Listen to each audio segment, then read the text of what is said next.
নমস্কাৰ বন্ধু বান্ধৱীসকল, কেনে আছে সকলো? নিশ্চয় ভালে আছে।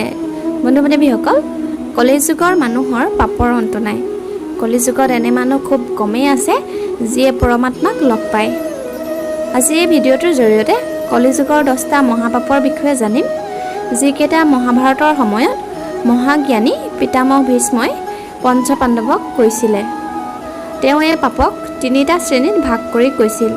ইয়াৰে 3টা পাপ শৰীৰত, 4টা পাপ বাণীত আৰু 3টা মনৰ ওপৰত আধাৰিত।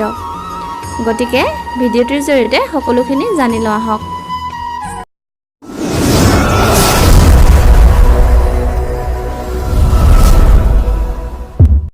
পিতামহ ভীষ্মই প্ৰথম শ্ৰেণীত ভাগ কৰিছে পাপ শৰীৰৰ ফালৰ পৰা, আৰু শৰীৰৰ ফালৰ পৰা ভাগ কৰা শ্ৰেণীত প্ৰথমতেই পৰে হিংসা কৰা। সমস্ত পৃথিৱীত সৰু ডাঙৰ প্ৰত্যেক জীৱৰ লগত কৰা হিংসাত্মক ব্যৱহাৰ হৈছে পাপ।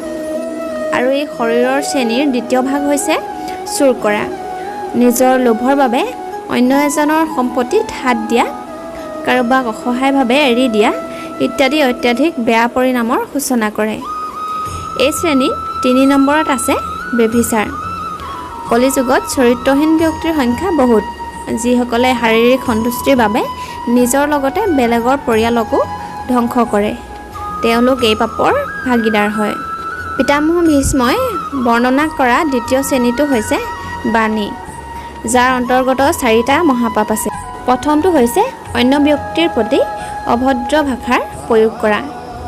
আমাৰ কথা বতৰাই আমাৰ পৰিচয়। দ্বিতীয়টো হৈছে প্ৰয়োজনতকৈ বেছি কথা কোৱা। কিছুমান লোকে এনেই যি টি কথাই কৈ থাকে, আৱশ্যকতাতকৈ অধিক শব্দ প্ৰয়োগ কৰে আৰু কি ক'ব লাগে বা কি ক'ব নালাগে সেইটো নজনাকৈ অহৰহ কেৱল কৈয়ে থাকে, আৰু ইয়াৰ পৰাই এই পাপৰ তেওঁলোক ভাগিদাৰ হৈ পৰে। 3 নম্বৰটো হৈছে ডাঙৰক অপমান কৰা। নিজতকৈ ডাঙৰক অপমান মানে মৃত্যুৰ সমান, কিন্তু কলিযুগত এইটো এটা সামান্য কথালৈহে পৰিৱৰ্তন হৈছে। চতুৰ্থটো হৈছে মিছা কোৱা। মিছা কোৱা মানে নিজৰ লগতে বেলেগকো বিশ্বাসঘাতকতা কৰা। কলিযুগত বাণীৰ শ্ৰেণীত এইটো পাপৰ ভিতৰত ধৰিছে। পিতামহ ভীষ্মই 3য় শ্ৰেণীৰ যিটো পাপৰ কথা কৈছে সেইটো হৈছে মনৰ দ্বাৰা কৰা পাপ, আৰু এই মনৰ দ্বাৰা কৰা পাপকো 3 ভাগত ভগাইছে।